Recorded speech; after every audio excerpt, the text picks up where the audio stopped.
सम्मानित मुल्क के मालिकों, मैं बौद्ध भिक्षु सुमित रतन इस समय औरैया जनपद से मैं कानपुर देहात की तरफ जा रहा हूं और मैं जा रहा हूं उत्तर भारत के पेरियार ललई सिंह यादव जी के गांव में। ये रोड इतना ऐतिहासिक रोड है कि मुझे 3 किलोमीटर का सफर तय करने में बहुत समय लगा।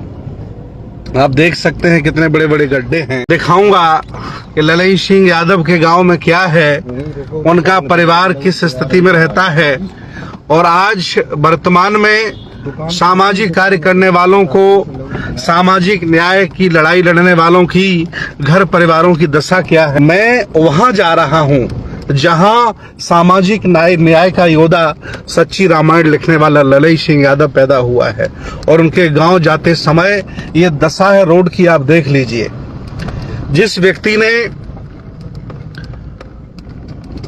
जिला कोर्ट से लेकर के हाई कोर्ट तक केस लड़ करके बहुजन समाज की दशा को सुधारने के लिए काम किया, जब्त सच्ची रामायण को वापस लाने के लिए संघर्ष किया, आज उसके गांव जाने के लिए, उसके घर जाने के लिए इतना खराब रोड है कि जितना खराब रोड मुझे पूरे भारत में कहीं नहीं मिला है। मैं पूरी दुनिया को बताना चाहता हूं कि अच्छे लोगों के मोहल्लों के घरों का, उनके परिवारों का क्या हाल है और जो लोग पूंजीवादी हैं, जो लोग चापलूस हैं, जो लोग सत्ता की मलाई चाट रहे हैं, उनके गांव और घरों की क्या स्थिति है। बेडम्बना है भारत की कि जिस व्यक्ति ने अंधविश्वास के खिलाफ, पाखंड के खिलाफ जंग लड़ी हो और उसके गांव जाने के लिए ऐसा खराब रास्ता। पूरे गांव में कोई विद्यालय नहीं है, पूरे गांव में कोई एक अच्छा सा बैठने का स्थान नहीं है। ये वही ललई सिंह यादव हैं जो फॉरेस्ट में कभी गार्ड हुआ करते थे, मध्य प्रदेश में कभी कांस्टेबल पुलिस वाले हुआ करते थे, सिपाही की दशा पर उन्होंने किताब लिखी थी और उन्हें अपने पद से मुक्त कर दिया गया था। एक सामाजिक न्याय के आंदोलन चलाने वाले महान योद्धा, महानायक का घर कैसा है। वो गज्जो सिंह यादव जिनके पिता हों, मूला देवी जिनकी माँ हों, जिनकी कोख से ललई सिंह यादव पैदा हुए हों, जिन्होंने अंधविश्वास, पाखंड और सच्ची रामायण की चाबी लिखकर, हिंदी में लिखकर के पूरे देश में तहलका मचाया था। इतना ही नहीं, सरकार को वो किताब वापस करने के लिए 300 रुपया उस समय उत्तर प्रदेश सरकार को देना पड़ा था। सरकारें कहती हैं गड्ढा मुक्त भारत है। अरे गड्ढा मुक्त नहीं, यहाँ तो इतने बड़े बड़े गड्ढे हैं कि अगर ड्राइवर चूक जाए तो ड्राइवर भी चला जाए और गाड़ी पे बैठने वाला भी खत्म हो जाए। इधर इस समय पहुंचा हुआ हूं उत्तर भारत के पेरियार, जिसे पूरा दुनिया जानता है, पेरियार ललई सिंह यादव जी के गांव में। ये उनका गांव है और यहाँ के स्थानीय लोगों ने जब उनका इतिहास पढ़ा, उनका संघर्ष जाना, तो सारे लोगों ने मिलकर के उनकी स्टैचू लगाई। आप देख सकते हैं और ऊपर लिखा है स्वतंत्रता संग्राम सेनानी पेरियार ललई सिंह यादव जी का ये गांव है। हालांकि ग्राम पंचायत ने प्रॉपर्टी बनाई है और उसी में सभी लोगों ने मिलकर के इस प्रतिमा को स्थापित किया है। मैं बताना चाहता हूं, ये गांव कानपुर देहात में पड़ता है, औरैया बॉर्डर पर, औरैया जनपद के बॉर्डर से टच करता है। झीझक में इन्होंने अशोका प्रेस खोला हुआ था, जो आज बंद हो गया है, आज चूंकि वो हमारे बीच में नहीं है। और उनका परिवार जो गांव में रहता था, चौधरी गज्जो सिंह यादव उनके पिता थे और माता मूला देवी उनकी माता थी। उन्होंने फॉरेस्ट गार्ड में पहले नौकरी की, इसके बाद वह मध्य प्रदेश में सिपाही रहे और उन्होंने उस समय जब सिपाहियों पर जुर्म होता हुआ देखा तो सिपाहियों के खिलाफ, मध्य प्रदेश सरकार के खिलाफ एक किताब लिखी।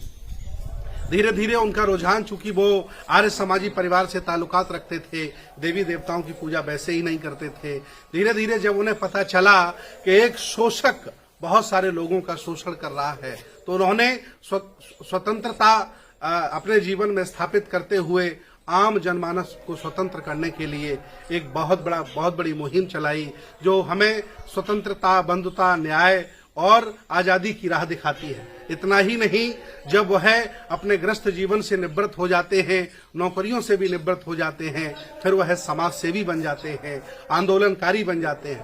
कहा जाता है कि अपने साथ कुल्हाड़ी लेकर चला करते थे। कुछ लोग ये बताते हैं कि कुल्हाड़ी वो इसलिए रखा करते थे कि अगर कोई हमें सताता है और हमें द्रवित करता है, परेशान करता है, तो उसका हम मुंह तोड़ जवाब दें, ऐसी उनकी मान्यता थी। आज मैं उनके गांव में हूं और हमारे साथ रघुराज सिंह यादव जी हैं, जो किताब उनके द्वारा हिंदी में अनुवाद की गई, पेरियार रामास्वामी नायकर की किताब सच्ची रामायण हिंदी में, उसके आप प्रकाशक रहे हैं। और जितनी भी किताबें 10 किताबें उनके द्वारा लिखी गई, उनके सबके आप प्रकाशक रहे हैं।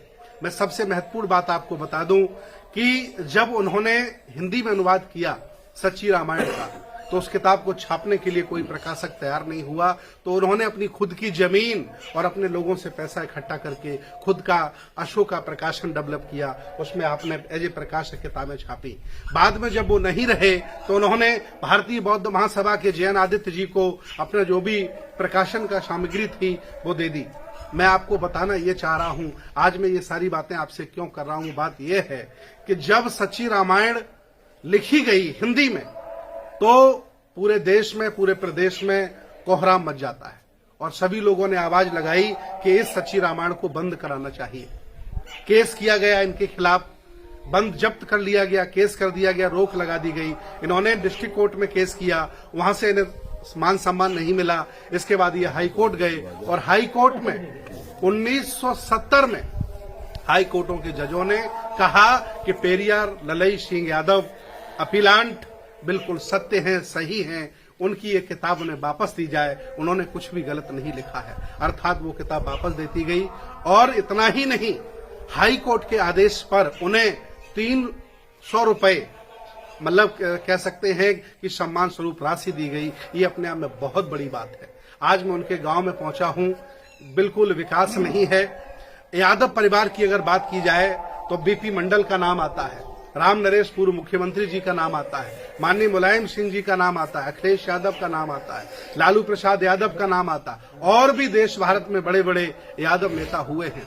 उन्होंने राजनीति के माध्यम से परिवर्तन करना चाहा। उनका घर देख लीजिए, उनका परिवार देख लीजिए और उनके चेहरे की चमक देख लीजिए, उनकी स्थापित संस्कृति की एक पराकाष्ठा देख लीजिए। लेकिन ललई सिंह यादव ने सामाजिक न्याय के माध्यम से समाज सेवा की, धर्म का काम किया, अंधविश्वास, पाखंड, कुरीतियों पर कुठाराघात किया, तो आज उनका कोई नाम लेने वाला नहीं है। मैं अपील करता हूं कि देश भारत में जितने भी लोग रह रहे हैं, अगर वो ललई सिंह यादव के कामों से प्रभावित हैं और उन्होंने अगर ऐतिहासिक काम किया है, वो बहुजनों के महानायक हैं, तो एक बार उनके गांव में आए और इस मूर्ति पर आकर के पुष्प अर्पित करें। मैं अपील करता हूं कि यहाँ उनके नाम से एक प्राइमरी स्कूल बनना चाहिए, उनके नाम से इंटर कॉलेज बनना चाहिए, उनके नाम से डिग्री कॉलेज बनना चाहिए, उनके नाम से इंजीनियरिंग कॉलेज बनना चाहिए। अगर आगे सरकार हमारी बात मानी तो हम अपील करेंगे कि ललई सिंह यादव को जिंदा किया जाए। वो साधारण व्यक्ति नहीं थे, वो असाधारण व्यक्ति थे।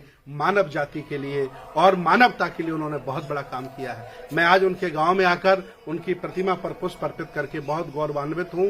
और आप सुन रहे हैं, देख रहे हैं, आपको भी गौरव की अनुभूति हो रही होगी। यही वो घर है जहां चौधरी गज्जू सिंह यादव के परिवार में, मां मुला देवी के परिवार में, उनके घर में ललई सिंह यादव जैसा वीर सपूत बहादुर पैदा हुआ था, जिसने मानवता के लिए, समाज के लिए, देश के लिए, अंधविश्वास पाखंड को कुचलने के लिए अपने जीवन की बाजी लगा दी। आज मैं वहीं खड़ा हूं, आप देख सकते हैं पीछे उनका घर है जिनका नाम लिखा है। ये उनके परिवार के लोग हैं, परिवार के भतीजे हैं, ये उनके परिवार के लोग हैं, ये उनके परिवार के लोग हैं। ये सभी लोग धीरे धीरे उनकी विचारधारा, उनके दर्शन, उनकी परंपराओं से जुड़ते चले जा रहे हैं। आज हमने यहाँ आकर के इन लोगों को जोड़ने का काम किया है, इन लोगों को बताने का काम किया है। मैं चाहता हूं कि देश भारत के लोग जब भी कभी कानपुर देहात में आए, औरैया में आए, तो झींझक के पास, कंचौसी के पास बहुत सुंदर गांव है। गांव का नाम क्या है? कठारा गांव है। लहरापुर बगल में है। ये बहुत ही अच्छा गांव है, यादवों का गांव है। हालांकि सभी जातियां रहती हैं, लेकिन इसी गांव में पैदा हुए आदरणीय ललई सिंह यादव जी, जिन्होंने फॉरेस्ट में गार्ड रहे, मध्य प्रदेश की पुलिस में सिपाही रहे।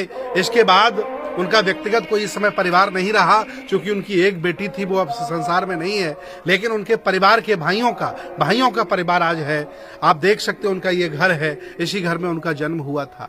मैं अपील करता हूं कि सामाजिक, धार्मिक, राजनीतिक हर तरह के लोग समाज में रहते हैं। एक दर्द है मेरा, वो दर्द ये है, मैं याद दिलाना चाहता हूं बड़ौदा का वो दृश्य जब बाबा साहब को पढ़ लिख करके मकान नहीं मिला, नौकरी मिल गई, रहने के लिए कोई घर नहीं दिया, तो वही बाबा साहब रोए थे बैठ करके बड़ौदा में, और उन्होंने संकल्प किया था कि जिस व्यवस्था ने मुझे बद से बदतर कर दिया है उस व्यवस्था को मैं बदल दूंगा।